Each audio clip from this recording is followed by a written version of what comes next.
Good morning. आज के topic में हम जे.एस. मिल के बारे में बात करेंगे कि जे.एस. मिल ने कौन कौन से विचार प्रतिपादित किए थे। इनके जो मुख्य विचार हैं वो इनके उपयुक्तवाद से संबंधित है, स्वतंत्रता से संबंधित है, जिन पे हम चर्चा करेंगे। आज हम इनके उपयुक्तवादी जो सिद्धांत है, उपयुक्तवाद से संबंधित जो सिद्धांत है कि उपयुक्तवाद के बारे में मिल ने क्या बातें कही, क्या उपयुक्तवाद में क्या संशोधन किए, क्योंकि इनसे पूर्व भी जो इनके गुरु थे बेंथम, उन्होंने उपयुक्तवाद के बारे में या सैद्धांतिक आधार उन्होंने प्रस्तुत कर दिया था। उस सैद्धांतिक आधार में इन्होंने कुछ परिवर्तन किए थे, उनके ऊपर आज हम चर्चा करेंगे। तो पहले बेंथम को उपयुक्तवाद थोड़ा बहुत समझ लेते हैं, क्योंकि पिछले कुछ वीडियो में मैंने बेंथम के बारे में बात कर ली थी, लेकिन फिर भी थोड़ा बहुत समझ लेते हैं। बेंथम ने जो उपयुक्तवाद की जो विशेषता बतलाई थी, जो उसका उद्देश्य बतलाया था, बेंथम ये कहता है कि सुख की प्राप्ति ही उपयुक्तवाद है। क्या है? सुख की प्राप्ति ही उपयुक्तवाद है। यानी कि बेंथम ने उपयुक्तवाद को सुख की प्राप्ति का जो उद्देश्य है, व्यक्ति में जो उद्देश्य होता है कि मुझे सुख प्राप्त करना है, वो किन साधनों से प्राप्त करना है, वही प्राप्त करना क्या है? उपयुक्तवाद है। लेकिन बेंथम में और मिल में कुछ अंतर आएगा, वो बाद में चर्चा करेंगे। पहले बेंथम वाला उपयुक्तवाद समझ लेते हैं। बेंथम क्या करता है कि उपयुक्तवाद को मात्रात्मक बताता है। क्या बताता है? मात्रात्मक बताता है। क्यों? क्योंकि उसने जो सुख है, सुख की मात्रा डिसाइड कर दी। क्या कर दी? सुख की मात्रा डिसाइड कर दी कि सुख कम भी होते हैं, सुख ज़्यादा भी होते हैं। कुछ कार्य करने पर आपको ज़्यादा सुख प्राप्त होता है, कुछ कार्य करने पर आपको कम सुख प्राप्त होता है। तो उसने क्या किया? सुख को मात्रात्मक बना दिया। क्या बनाया? मात्रात्मक सुख के आधार पर उसने उपयुक्तवाद को सिद्ध करने की कोशिश की। बेंथम क्या करता है कि सुख जो उद्देश्य होता है, जो परिणाम होता है, उसकी बात करता है कि व्यक्ति को एन कैन प्रकरण किसी भी प्रकार से यदि उसको सुख प्राप्त होता है, तो वो किसी भी कार्य से यदि उसको सुख प्राप्त होता है, अच्छे कार्यों से होता है चाहे बुरे कार्यों से होता है, यदि उसको सुख प्राप्त होता है, रिजल्ट क्या देख रहा है? वो जो परिणाम क्या है वो देख रहा है कि उसको सुख प्राप्त हो रहा है या नहीं हो रहा है। इसलिए इनको कई बार परिणामवादी भी कहते हैं कि जो इनका उपयुक्तवाद है वो परिणामवादी है, कि सिर्फ और सिर्फ परिणाम पर ध्यान देता है कि जो लास्ट में क्या रिजल्ट निकल के आ रहा है, क्या परिणाम निकल के आ रहा है, कि वो परिणाम यदि सुख के पक्ष में है तो वो कार्य क्या है? उपयोगी है। वो कार्य क्या कैसा है? उपयोगी है। तो बेंथम जो है वो भौतिकवाद के ज़्यादा नज़दीक है, वो परिणामवाद के ज़्यादा नज़दीक है, कि वो सीधा परिणाम की बात करता है, कि वो सीधा टारगेट की बात करता है। वो कार्य के लिए कैसा है, कैसा होना चाहिए, उसके बारे में बात ना करके कैसा कर रहा है कि उसका रिजल्ट कैसा निकल रहा है। इसका रिजल्ट यदि सुख के पक्ष में निकल रहा है तो वो कार्य कैसा है? उपयोगी है। कैसा है? उपयोगी है। जबकि मिल भी, अब बात करते हैं मिल की। मिल भी उपयुक्तवाद के बारे में यही कहता है कि सभी व्यक्ति क्या चाहते हैं? सुख प्राप्त करना चाहते हैं। सभी व्यक्ति क्या चाहते हैं?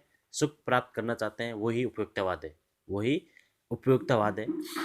लेकिन बेंथम की बात ही मिल बात ना करके थोड़ा अलग बात करता है। मिल क्या करता है? सुखों को विभाजित कर देता है। क्या करता है? सुखों को विभाजित कर देता है। सुख को गुणात्मक आधार पे उसकी मात्रा डिसाइड करता है, या गुणात्मक पक्ष लेता है सुखों का, कि सुख गुण के आधार पर होते हैं कि सुख अच्छे हैं या बुरे हैं, अच्छे हैं या बुरे हैं। कि वो ये कहता है कि गुण कैसा है सुख का, जो सुख प्राप्त हो रहा है व्यक्ति को, उसका गुण कैसा है, अच्छा है या बुरा है। वो गुण को दो भागों में बांट देता है, सुख को दो भागों में बांट देता है, सॉरी, गुणात्मक आधार पर कितने भागों में बांट देता है? दो भागों में, कि एक अच्छा सुख है, दूसरा बुरा सुख है। वो कहता है कि जो आंतरिक सुख होता है, जो मानसिक सुख होता है, जो नैतिक सुख होता है, वो कैसा होता है? उच्चतर होता है और असीमित होता है। उससे जो व्यक्ति को जो प्रसन्नता मिलती है, जो सुख की जो प्राप्ति होती है, जो अनुभूति प्राप्त होती है उसको, वो अलिमिट है या असीमित है। जबकि जो बुरे सुख की बात कौन सी कर रहा है? जो बाह्य सुख है, जो शारीरिक सुख है, जो भौतिक सुख है, इनको कैसा कहता है? ये बुरा है या निम्न श्रेणी का सुख है। कैसा है? निम्न श्रेणी का सुख है। क्योंकि इसके बारे में मिल एक कथन भी कहता है। कौन सा कथन कहता है? असंतुष्ट सुकरात संतुष्ट मूर्ख से ज़्यादा बेहतर है। क्या कहता है? असंतुष्ट सुकरात संतुष्ट मूर्ख से ज़्यादा बेहतर है। ऐसा क्यों कह रहा है? क्योंकि मिल का ये मानना है कि यदि सुकरात को सुख की प्राप्ति हो रही है तो वो कैसे सुख प्राप्त करने की कोशिश करेगा? आंतरिक सुख। कैसे सुख प्राप्त करने की कोशिश करेगा? आंतरिक सुख, नैतिक सुख, मानसिक सुख प्राप्त करने की कोशिश करेगा। जबकि जो मूर्ख होता है, मूर्ख कैसे सुख प्राप्ति करने की कोशिश करता है? सिर्फ और सिर्फ बाह्य या भौतिक सुख की चेष्टा करता है। वो एक कथन भी जो आपके बेंतम का जो एक कथन था कि पुश्तैन खेलना और पुस्तक पढ़ना, यदि दोनों में बराबर सुख प्राप्त होता हो तो दोनों अच्छे हैं। लेकिन मिल कहता है कि जो पुश्तैन खेलना है वो बाह्य सुख है या वो शारीरिक सुख है, जबकि जो किताब पढ़ना है वो कैसा सुख है? आंतरिक सुख है और मानसिक सुख है। इससे व्यक्ति को ज़्यादा संतुष्टि मिलती है। तो मिल के बारे में प्रश्न भी उठता है, मिल से प्रश्न भी किया जाता है कि यदि आपने ये कैसे डिसाइड कर लिया है कि जो आंतरिक सुख होते हैं वो श्रेष्ठ होते हैं? तो मिल कहता है कि आंतरिक सुख श्रेष्ठ होते हैं। इसका डिसाइड कौन करता है? व्यक्ति स्वयं करता है। इसका निर्णय कौन करता है? व्यक्ति स्वयं करता है। कैसे करता है? क्योंकि व्यक्ति को दोनों प्रकार के सुख की प्राप्ति होती है, आंतरिक सुख की प्राप्ति भी होती है और बाह्य सुख की भी प्राप्ति होती है। तो व्यक्ति को, यदि व्यक्ति से पूछा जाए, क्योंकि निर्णायक व्यक्ति स्वयं है, तो व्यक्ति को इसका अनुभव भी है कि उसको बाह्य सुख से ज़्यादा अनुभूति प्राप्ति हुई है या आंतरिक सुख से। तो वो इसका निर्णय किसको बता देता है? व्यक्ति को, कि व्यक्ति हमेशा कौन सा सुख पसंद करता है ज़्यादा? मानसिक सुख। मानसिक सुख से उसको ज़्यादा संतुष्टि या प्राप्ति या कह सकते हैं कि उसको संतुष्टि मिलती है। मिल के बारे में कहा भी जाता है कि बेफर कहता है कि मिल के विचारों पे हेम्बोल्ट और काल्ड्रिच का प्रभाव था। किसका प्रभाव था? हेम्बोल्ट और काल्ड्रिच का प्रभाव था। दोनों कैसे विचारक है? आदर्शवादी विचारक है। वो क्या करते हैं कि आत्म साक्षात्कार या आत्मनिर्णय की क्षमता जो होती है उसको उच्चतर सुख मानते हैं। कौन? काल्ड्रिच और हेम्बोल्ट। तो कहीं ना कहीं इन दोनों विचारकों का मिल के ऊपर प्रभाव था, इसलिए उन्होंने क्या किया? उपयुक्तवाद को दो भागों में विभाजित कर दिया। सुख को, उपयुक्तवाद के द्वारा जो सुख प्राप्त होता है उसको दो में, अच्छा या बुरे सुख में डिवाइड कर दिया, विभाजित कर दिया। तो कई बार मिल के ऊपर ये आरोप भी लगते हैं कि मिल ने उपयुक्तवाद का जो मूल था वही नष्ट कर दिया। क्योंकि उपयुक्तवाद का मूल क्या होता है? कि आपको सुख प्राप्त करना है। क्या होता है? सुख प्राप्त करना होता है कि आपको किसी भी प्रकार से, किसी भी वस्तु से उसकी उपयोगिता क्या है वो प्राप्त होनी चाहिए। लेकिन मिल ने क्या किया? उस उपयोगिता को विभाजित कर दिया कि एक अच्छी होती है, एक बुरी होती है।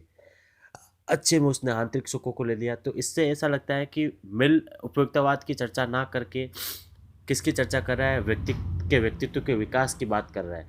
इसलिए मिल के बारे में ये कथन भी कहा जाता है कि वो अंतिम उपयुक्तवादी व्यक्ति था और प्रथम व्यक्तिवादी व्यक्ति था। कि व्यक्तित्व के विकास की बात करने वाला, व्यक्तित्व को आत्म विकास की बात करने वाला प्रथम व्यक्ति था, जबकि उपयुक्तवाद की बात करने वाला अंतिम व्यक्ति था। क्योंकि उसने उपयुक्तवाद का जो मूल आधार होता है, जो मूल उद्देश्य होता है, उसको ही नष्ट कर दिया। क्योंकि उपयुक्तवाद का मूल उद्देश्य क्या होता है? सुख की प्राप्ति करना। क्या होता है? सुख की प्राप्ति करना। जबकि मिल ने क्या किया? सुखों को दो भागों में विभाजित कर दिया कि अच्छे सुख भी होते हैं और बुरे सुख भी होते हैं। तो उससे क्या हुआ कि जो उपयुक्तवाद का जो मूल आधार है वो ही नष्ट हो गया।